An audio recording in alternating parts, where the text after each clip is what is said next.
This right here is the reason why your tomatoes that you buy at the grocery store have no flavor.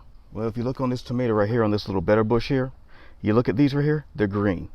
They are hard and they don't have the flavors or anything in them yet.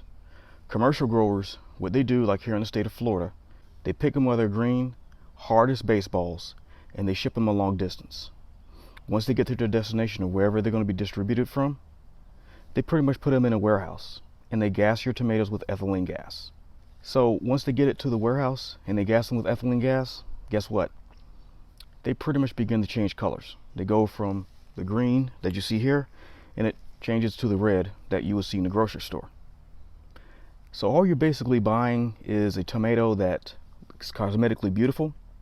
It's firm, it looks nice, but you bite into it, all you taste is basically just bland water and flesh. I mean, pretty much tomato flesh, really. That's all you're getting. So that is the reason why your tomatoes have no flavor. Let the plant let you know when the tomatoes are ready to pick. Picking them green where they're not ripened, you're not letting the plant put the nutrients into the fruit. You're not letting the plant put the flavors and the sugars and everything into the fruit that gives it that nice tomatoey flavor. So all you're buying from the grocery store is an unripened tomato or a green tomato that's not ripened. It looks ripe, but it's not. I hope this helps you to understand why your tomatoes have no flavor. And if you'd like for me to do some more videos on topics like these right here, please leave them in the comment section below. And also, please hit that like button. I do appreciate it, and share this with your friends or anybody you know who is wondering why my tomatoes have no flavor.